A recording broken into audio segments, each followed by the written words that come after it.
નમસ્કાર ગુજરાત। આજે આપણે જોશું 12 માર્ચ 2025નું મોસ્ટ ઇમ્પોર્ટન્ટ કરંટ અફેર। તે પહેલાં ખાસ કરીને ચેનલ ઉપર નવા હોય તો ચેનલને સબસ્ક્રાઈબ કરી લેવી, વિડીયો પસંદ આવે તો લાઈક કરવો અને તમારા મિત્રો સુધી શેર પણ કરી દેવો। તો ચલીએ આજનો ક્લાસ શરૂ કરીએ આપણે। તો દર વર્ષે મહિલા ન્યાયાધીશોનો આંતરરાષ્ટ્રીય દિવસ ક્યારે ઉજવવામાં આવે? તો દર વર્ષે 10 માર્ચે આ દિવસ ઉજવવામાં આવે છે। તો દર વર્ષે 10 માર્ચ વિશ્વ આંતરરાષ્ટ્રીય મહિલા ન્યાયાધીશનો દિવસ ઉજવવામાં આવે છે। આ દિવસ જે સંયુક્ત રાષ્ટ્રની મહાસભા દ્વારા ન્યાયમાં મહિલાઓની ભૂમિકાને ઓળખવા અને પ્રોત્સાહન આપવા માટે સ્થાપિત એક દિવસ છે, જે ભારતીય સુપ્રીમ કોર્ટ સહિત અનેક રાષ્ટ્રોની સર્વોચ્ચ અદાલતમાં આ દિવસની ઉજવણી સક્રિય ભાગ લીધો, એટલે કે બધા જ ઉજવે છે આ દિવસ। અને પહેલો વહેલો 2022માં ભારતની સુપ્રીમ કોર્ટે એક ખાસ કાર્યક્રમ સાથે પ્રથમ ઇન્ટરનેશનલ દિવસ વુમન જસ્ટિસની ઉજવણી કરી હતી। તો ખાસ કરીને આ એક આઈએમપી દિવસ યાદ રાખવો। તો હવે ન્યાયાધીશની વાત આવી તો મહિલાનું યોગદાન જોઈ લઈએ। હાઈકોર્ટના પ્રથમ મહિલા જજ તો કે અન્ના છાંડી બન્યા હતા। હાઈકોર્ટના પ્રથમ મહિલા ચીફ જસ્ટિસ તો કે લીલા શેઠ હતા। અને સુપ્રીમ કોર્ટના પ્રથમ મહિલા ન્યાયાધીશ ફાતિમા બીબી હતા। તો સુપ્રીમ કોર્ટના પ્રથમ મુખ્ય ન્યાયાધીશ કોણ હતા એ તમારે કોમેન્ટ કરવાનું છે। ત્યારબાદ માર્ચના દિવસો જોઈ લઈએ। 1 માર્ચ વિશ્વ નાગરિક સંરક્ષણ દિવસ, એની સાથે શૂન્ય ભેદભાવ દિવસ, વિશ્વ સિગ્રામ દિવસ વગેરે ઉજવ્યા હતા। 3 માર્ચ વિશ્વ વન્યજીવ દિવસ અને વિશ્વ સુનાવણી દિવસ આપણે ઉજવ્યા હતા। 5 માર્ચે આંતરરાષ્ટ્રીય નિઃશસ્ત્રીકરણ અને અપ્રસાર જાગૃતિ દિવસ આપણે ઉજવ્યો હતો। અને 8 માર્ચે આંતરરાષ્ટ્રીય મહિલાનો દિવસ અને 10 માર્ચે આંતરરાષ્ટ્રીય મહિલાનો ન્યાયાધીશોનો દિવસ। તો આ દિવસો ખાસ કરીને માર્ચ મહિનાના યાદ રાખવા આપણને। ત્યારબાદ મધ્યપ્રદેશનું 9મું અને દેશનું 58મું એટલે કે ભારતનું 58મું ટાઈગર રિઝર્વ કયું બન્યું છે? તો માધવ ટાઈગર રિઝર્વ મધ્યપ્રદેશમાં આવેલું છે, એ બન્યું છે 9મું મધ્યપ્રદેશનું। ભારતનું કહે તો 58મું। તો મધ્યપ્રદેશના શિવપુરી જિલ્લા સ્થિર માધવ રાષ્ટ્રીય ઉદ્યાનને સત્તાવાર રીતે ભારતના 58માં વાઘ અભયારણ્ય તરીકે નિયુક્ત કર્યું છે, એટલે કે ટાઈગર રિઝર્વ તરીકે નિયુક્ત કરી દીધું છે। આ ઉમેરો વાઘના રહેઠાણ વિસ્તાર અને જૈવ વિવિધતાને વધારવા માટે દેશની સમર્પિત રેખા કરે છે। 354.6 ચોરસ કિલોમીટર વિસ્તારમાં ફેલાયેલું આ ઉદ્યાન જંગલી ટેકરાઓ, ઘાસના મેદાનો અને તળાવો સહિત વિવિધ ભૂપ્રદેશો જેવી વન્યજીવ માટે આદર્શ વાતાવરણ ઊભું પાડે છે। અને ટાઈગરની સંખ્યા પણ વધારે જોવા મળી એટલે ટાઈગર રિઝર્વ જાહેર કરી દીધું। તો હવે ટાઈગર રિઝર્વની વાત કરીએ એ પહેલાં તો કે 1958માં નેશનલ પાર્ક બનાવવામાં આવ્યું હતું આ માધવ નેશનલ પાર્કને, જ્યારે તેમના જ એની અંદર જ સમણા તળાવ અને માધવ ઝોલ આવેલા છે। તો આ બંને સાંસ્કૃતિક વારસાના ટોપિક છે, યાદ રાખવા। મધ્યપ્રદેશનું 9મું ટાઈગર રિઝર્વ છે। તો બીજા આના વગરના 9 જોઈ લઈએ। કાન્હા, પંચ, બાંધવગઢ, સાતપુરા, વિરાંગના, દુર્ગાવતી ટાઈગર રિઝર્વ, પન્ના, સંજવ ડુબરી, રાતાપાની હમણાં જ 8મું બન્યું હતું મધ્યપ્રદેશનું, અને માધવ આ છેલ્લું 9મું બન્યું છે અને ભારતનું 58મું બન્યું છે, યાદ રાખવી આ માહિતી। જ્યારે ટાઈગર રિઝર્વની જ વાત કરીએ તો પહેલું tiger reserve Jim Corbett tiger reserve બન્યું હતું ઉત્તરાખંડમાં। વિશ્વ વાઘ દિવસ આપણે 29 જુલાઈએ ઉજવીએ છીએ। પ્રોજેક્ટ ટાઈગર 1973માં શરૂ થયો હતો વાઘને અનામત આપવા માટે। અને tiger man of India Kailash સાંખલને ઓળખવામાં આવે છે। ભારતનું 57મું ટાઈગર રિઝર્વ, મધ્યપ્રદેશનું 8મું, જે આપણે વાત કરીએ રાતાપાની ટાઈગર રિઝર્વ છે। તો ખાસ કરીને આ ટાઈગર રિઝર્વની એટલી માહિતી યાદ રાખવી। ત્યારબાદ મોસ્ટ ઇમ્પોર્ટન્ટ પ્રશ્ન, રામસર એવોર્ડ જીતનાર પ્રથમ ભારતીય કોણ બન્યા છે? તો જયશ્રી વેંકટન્સ બન્યા છે, આ મહિલા છે અને આ બન્યા છે। તો પહેલાં ડૉક્ટર લાગે। ડૉક્ટર જયશ્રી વેંકટન્સ જે વેટલેન્ટ વાઇલ્ડ યુઝ શ્રેણીમાં વાર્ષિક પ્રતિષ્ઠિત રામસર એવોર્ડ જીતનાર પ્રથમ ભારતીય બન્યા છે। મહિલા પુરુષની વાત જ નથી કરી, પ્રથમ છે તો પ્રથમ જ રહેવાના। ડૉક્ટર જયશ્રી વેંકટન રામસર સચિવાલય દ્વારા woman challenge makes in world of વેટલેન્ડ્સના બીજા સંસ્કરણમાં સમાવિષ્ટ 12 મહિલાઓમાં એક છે અને આ એવોર્ડ એને મળ્યો છે। તો વિશ્વની વાત કરીએ તો 12 મહિલાઓની પસંદગી થઈ, એમાં એક ભારતીય પણ છે। જ્યારે સ્વિટ્ઝરલેન્ડના ગ્લેન્ટ સ્થિત રામસર સચિવાલયે 7 માર્ચ 2025ના રોજ આંતરરાષ્ટ્રીય મહિલા દિવસની પૂર્વ સંધ્યાએ 2025માં પર્વતકારીઓની જે ઇન ધ વર્લ્ડ ઓફ વેટલેન્ડ્સના નામોની જાહેરાત કરવામાં આવી હતી, જેમાં 12 મહિલાઓ છે। એક આપણને નામ યાદ રાખવાનું જયશ્રી વેંકટન છે। તો આ માહિતી યાદ રાખવી, કારણ કે પ્રથમ ભારતીય છે, પુરુષ મહિલાની તો વાત જ નથી, પ્રથમ મહિલા પર થઈ જાય. ત્યારબાદ જયશ્રી વેંકટનની વાત કરીએ તો જયશ્રી વેંકટ કાયબ એથ ટ્રસ્ટના સહસ્થાપક છે, જેની સ્થાપના 2000માં ચેન્નાઈ તમિલનાડુમાં થઈ હતી અને આ ટ્રસ્ટ જૈવ વિવિધતાના સંરક્ષણ માટે કામ કરે છે. ડૉક્ટર વેંકટ જે ચેન્નાઈમાં સ્થિર પલ્લીનકરાઈ માર્શલનું પુરુષ શ્રમણ અને જૈવ વિવિધતા તેમની ભૂમિકાના દસ્તાવેજકરણની પ્રથમ વ્યક્તિ બન્યા હતા. જ્યારે તેમની સંસ્થાને 2009માં કેન્દ્રીય પર્યાવરણ અને વન આબોહવા દ્વારા water shed and climate change મંત્રાલય દ્વારા ઇન્દિરા ગાંધી પર્યાવરણ પુરસ્કાર પણ એનાયત થયો છે. તો મામૂલી વ્યક્તિ નથી, ખાસ યાદ રાખવા. હમણાં રામસર એવોર્ડ પણ મળ્યો, જોયો આપણે. ત્યારબાદ આ રામસરની વાત કરીએ તો પૃથ્વી પરનું આંતરરાષ્ટ્રીય સંમેલન તરીકે ઓળખવામાં આવે છે, જેને આપણે રામસર સંમેલન તરીકે પણ ઓળખીએ છીએ, જે 2 ફેબ્રુઆરી 1971ના રોજ હસ્તાક્ષર કરવામાં આવ્યા હતા. આમાં રામસર હસ્તાક્ષર કરવામાં આવ્યા હતા 31 ડિસેમ્બર 1975ના રોજ આપણે કર્યા હતા, નકર તો બધીએ તો 71માં કરી દીધા હતા. ભારતે 2 ફેબ્રુઆરી 1982ના રોજ રામસર સંમેલન પર હસ્તાક્ષર કર્યા હતા. સોરી, માય મિસ્ટેક, ઓલા બધીએ 1975માં કર્યા હતા, આપણે 82માં કર્યા હતા. અને આ કારણે દર વર્ષે 2 ફેબ્રુઆરીએ વર્લ્ડ વેટલેન્ડ ઉજવણી દિવસ તરીકે ઉજવવામાં આવે છે. ભારતની પ્રથમ રામસર સાઇટ સિલકા તળાવ ઓડિશામાં આવેલું છે, એની સાથે કેવલાદેવ રાષ્ટ્રીય ઉદ્યાન રાજસ્થાનમાં છે. એને 1981માં બંનેને દરજ્જો મળ્યો હતો રામસર સાઇટનો. અને સૌથી મોટું રામસર સ્થળ પશ્ચિમ બંગાળનું સુંદરવન ડેલ્ટા જે કહીએ એ છે. ત્યારબાદ સૌથી નાનાની વાત કરી નાખીએ, હિમાચલ પ્રદેશમાં રેણુકા આવેલું છે, એ છે. જ્યારે જે વેટલેન્ડ સિટી સર્ટિફિકેટ મેળવનાર ભારતના 2 શહેરો છે, ઉદયપુર અને ઇન્દોર, તો યાદ રાખવા. જ્યારે કુલ ભારતમાં કેટલા રામસર સાઇટો છે, તો કે 89 રામસર સાઇટો છે. અને તમિલનાડુમાં સૌથી વધુ છે, 20 જેટલી. એના પછી ઉત્તર પ્રદેશ છે 10 સાથે. ગુજરાતમાં કેટલી છે તમારે કોમેન્ટ કરવાની છે. 2025માં 4 રામસર સાઇટને ભારતમાં, એટલે કે ભારતની રામસર સાઇટોમાં સમાવેશ કરવામાં આવ્યો હતો. કઈ કઈ? તો કે ઝારખંડનું જે ઉઘવા તળાવ છે એ, અને ઝારખંડનું પ્રથમ છે. અને ખેચોપલ્લી વેટલેન્ડ છે જે સિક્કિમનું, એ સિક્કિમનું પણ પ્રથમ છે. સટકોટાઈ પલ્લાલી અભયાન તમિલનાડુનું, આ સાથે સયાયાંગ પક્ષી અભયારણ્ય એ પણ તમિલનાડુનું છે.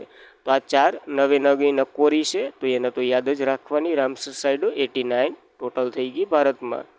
ત્યારબાદ international Indian film academy of, એટલે કે આલ્ફા શ્રેષ્ઠ ફિલ્મ કઈ બની છે? તો આ બની છે લાપતા લેડીઝ, આ ફિલ્મ બની છે. તો ભારતની સત્તાવાર ઓસ્કાર એન્ટ્રી મેળવેલી, કટમાં સ્થાન મેળવેલી નિષ્કર્ષ ગઈ લાપતા લેડીઝ. આને ઘણા એવોર્ડો મળ્યા છે, તો ચર્ચા કરી લઈએ. International Indian film academy award, જેને આપણે આલ્ફા એવોર્ડ કહીએ છીએ, જે 2025મી આવૃત્તિ, એટલે કે સિલ્વર જુબિલી છે. અને ભારતની બીજી વખત આનું યજમાન કરી રહ્યું છે આ 2025નું, તો કે જયપુર રાજસ્થાનમાં. અને પહેલીવાર 2019માં મુંબઈ ખાતે આની યજમાની કરી ચૂક્યું છે ભારત. 2024ની વાત કરીએ તો 24મી આવૃત્તિ યુએઈ ખાતે યોજાઈ હતી. ત્યારબાદ ભારતના જયપુરમાં હાલ ચાલુ છે. ભારતની સત્તાવાર ઓસ્કર એન્ટ્રી તરીકે રજૂ કરાયેલ, પરંતુ નોમિનેટ અંતિમ યાદીમાં સ્થાન મેળવવામાં નિષ્કર્ષ રહેલી આ ફિલ્મ, જે ફિલ્મ એકેડેમી એવોર્ડમાં જીત મેળવી છે, એની વાત કરીએ. એના દિગ્દર્શક કિરણ રાવ, વિવેચક દ્વારા લખાયેલ લાપતા લેડીઝ, જે ઓસ્કર અભિનેતા માટે લોસ્ટ લેડીઝ નામ આપવામાં આવ્યું હતું. અને 2025ના ઇફા એવોર્ડમાં સૌથી મોટી વિજેતા તરીકે ઉભરી આવી, જેને શ્રેષ્ઠ ફિલ્મ અને શ્રેષ્ઠ દિગ્દર્શક સહિત ટોટલ 10 એવોર્ડો મળી ચૂક્યા છે. એટલા માટે ખાસ હાઇલાઇટમાં છે આ ફિલ્મ, ખાસ યાદ રાખી લેવી. શ્રેષ્ઠ ફિલ્મની વાત કરીએ તો લાપતા લેડીઝ છે. શ્રેષ્ઠ અભિનેતાની વાત કરીએ તો કાર્તિક આર્યન છે, જે ભૂલ ભુલૈયાના છે. શ્રેષ્ઠ અભિનેત્રીની વાત કરીએ તો નિતાંશી ગોયલ છે, લાપતા લેડીઝના જ. શ્રેષ્ઠ દિગ્દર્શકની વાત કરીએ તો કિરણ રાવ છે, લાપતા લેડીઝના. આની સાથે જ આ એક એવોર્ડ વધારાનું યાદ રાખવાનું, ભારતીય સિનેમાનું ઉત્કર્ષ સિદ્ધિ રાકેશ રોશને મેળવેલું છે. તો ખાસ આ આફ્કા એવોર્ડની યાદ રાખવી. લાપતા લેડીઝ, જો આ 4 એવોર્ડો છે એમાં 3 તો અહીંયા જ લઈ લીધા, તો આપણે 10 ને જોવા, આ ખાલી હાઇલાઇટમાં છે, એ યાદ રાખવા. ત્યારબાદ ભારત અને કયા દેશ વચ્ચે 12મો ખંજર કવાયત બિસ્કેઈમાં શરૂ થયો? હવે આ બિસ્કેઈન ક્યાં આવેલું છે એ ખબર હોય તો આ કવાયત કયા 2 દેશો વચ્ચે થાય એ પણ ખબર પડી જાય. કઝાકિસ્તાનમાં આવેલું છે બિસ્કેક. તો જોઈએ આના વિશે. તો 12મી ભારતીય કઝાકિસ્તાન સંયુક્ત લશ્કરી કવાયત ખંજર 10 માર્ચ 2025ના રોજ કઝાકિસ્તાન નહીં, કિર્ગિસ્તાન, માય મિસ્ટેક, બિસ્કેઇનમાં શરૂ થઈ અને વાર્ષિક દ્વિપક્ષીય ખંજર કવાયતની 12મી આવૃત્તિ 10થી 23 માર્ચ 2025 દરમિયાન યોજાશે. ભારતનું પ્રતિનિધિત્વ ભારતીય સેનાની જે પેરાશૂટ રેજિમેન્ટ છે એ કરશે અને આ સ્પેશિયલ ફોર્સિસ છે પ્રથમ. જ્યારે કઝાકિસ્તાનનું પ્રતિનિધિત્વ સુંદરાન સ્ટોકપિંગ બીકેન્ડ્સ કરશે. તો ખાસ કરીને કિર્ગિસ્તાન, કઝાકિસ્તાન બંને એક જ નામ છે, આમાં અલગ અલગ થઈ જાય ટ્રાન્સલેટ કરવામાં, તો એ પણ યાદ રાખવું. ખંજર કવાયત 11મી આવૃત્તિ 2022 જાન્યુઆરીથી 3 ફેબ્રુઆરી 2024 દરમિયાન હિમાચલ પ્રદેશના બકલોલમાં યોજાયું હતું. આપણે ગોખીને થાકી ગયા હતા.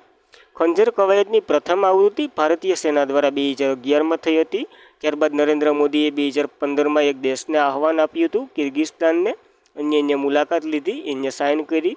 હવે દર વર્ષે યોજાય છે. એક વર્ષ તું યોજે, એક વર્ષ હું યોજું, એટલે કે એક વર્ષ કઝાકિસ્તાનમાં યોજાય, એક વર્ષ ભારતમાં યોજાય. એવી રીતના આ એક કવાયત છે, યાદ રાખવી. કિર્ગિસ્તાનની વાત કરીએ તો કેપિટલ બિસ્કેઇન છે અને ત્યાં જ આનું આયોજન થઈ રહ્યું છે. સલાણ તો કે કિર્ગિસ્તાન સોમ છે, સોમ એટલે ચંદ્ર. ત્યારબાદ રાષ્ટ્રીય પ્રતિક સ્નો સીતો છે, જે હમણાં જ એને ઘોષિત કર્યો હતો, 2-3 મહિના થયા, તો એ પણ યાદ રાખવું કરંટ સાથે. ત્યારબાદ ફેડરલ બેંક કોને પ્રથમ વખત બ્રાન્ડ એમ્બેસેડર તરીકે નિયુક્ત કર્યા છે? તો એક અભિનેત્રી છે વિદ્યા બાલનને તેમના પ્રથમ બ્રાન્ડ એમ્બેસેડર તરીકે નિયુક્ત કર્યા છે. ફેડરલ બેંક અભિનેત્રી વિદ્યા બાલનને તેમના પ્રથમ બ્રાન્ડ એમ્બેસેડર તરીકે નિયુક્ત કર્યા છે. આવું એને પ્રથમ વખત કર્યું. આ જાહેરાત મુંબઈમાં એક ખાસ સમારોહમાં યોજાયો હતો, ત્યાં આ જાહેરાત કરી, જ્યાં બેન્કિંગના મેનેજર, ડાયરેક્ટર ને વગેરે વ્યક્તિઓ હતા. આપણને કંઈ કામનું નથી વિદ્યા બાલન સિવાય. તો યાદ રાખવા, ફેડરલ બેંકના બ્રાન્ડ એમ્બેસેડર બન્યા છે. 1931માં ફેડરલ બેંકની રચના થઈ હતી. મુખ્ય મથક અલુવા, કેરળમાં છે. તો યાદ રાખવું. MD અને CEO KVS મોનાલ છે. જ્યારે ટેગલાઇન તમારો સંપૂર્ણ બેન્કિંગ ભાગીદાર છે ફેડરલ બેંક. તો ખાસ કરીને એટલી ફેડરલ બેંક વિશે માહિતી યાદ રાખવી. ત્યારબાદ કયા રાજ્ય અથવા તો યુનિયન ટેરિટરીમાં મહિલા સમૃદ્ધિ યોજના શરૂ કરવામાં આવી છે? તો નવી સરકાર ક્યાં આવી?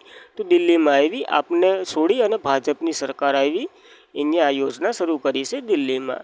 તો દિલ્હીમાં ભાજપની સરકારે શનિવારે જે મહિલા સમૃદ્ધિ યોજનાને મંજૂરી આપી.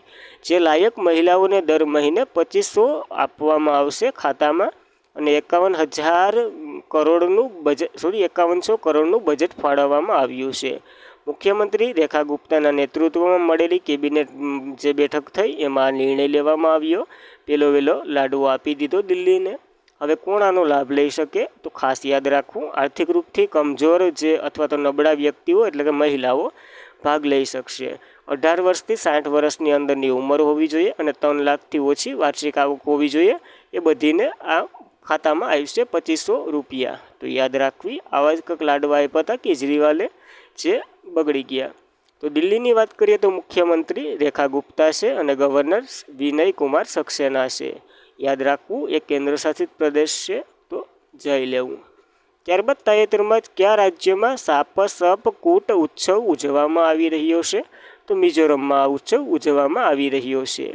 તો માર્ચ મહિનાની પ્રથમ સપ્તાહમાં ઉજવવામાં આવતો 2025માં 7મી માર્ચે ઉજવવામાં આવે છે. ટૂંકમાં સાપચટકૂર એ ભારતના મિઝોરમ એક તહેવાર છે, જે માર્ચ મહિનામાં ઝૂમ ઓપરેશન એટલે કે જંગલની સાફ કરવા અને સૌથી મુશ્કેલ કાર્ય પૂર્ણ થાય પછી આ એક ઉજવવામાં આવે છે.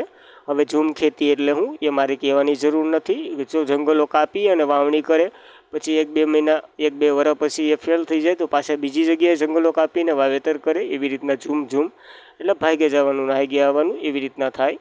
જ્યારે આ પૂર્ણ થઈ જાય પછી આ ઉત્સવ ઉજવે છે મિઝોરમના વ્યક્તિ. તો યાદ રાખવું.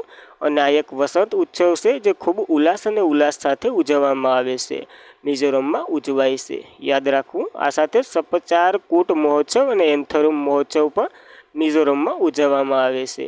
તો એ માહિતી પણ આની સાથે યાદ રાખવી. મિઝોરમ સરસામાં રહ્યું છે, કેપિટલ આઇઝોલ છે, CM તો કે લાલ દુહોમાં છે અને રાજ્યપાલ VK સિંહ છે. યાદ રાખવી આ મિઝોરમની સ્ટેટિક માહિતી. ત્યારબાદ કેનેડાને કોને પોતાના નવા રાષ્ટ્રપતિ તરીકે બનાવ્યા છે? તો લિબરેશન કોર્નાને બનાવ્યા છે પોતાના નવા રાષ્ટ્રપતિ તરીકે. તો કેનેડાની શાસન લિબરેશન પાર્ટીએ આઉટગોઈંગ વડાપ્રધાન જસ્ટિન ટ્રુડોના સ્થાને માર્ક કાર્નને પોતાના નેતા તરીકે પસંદ કર્યા છે.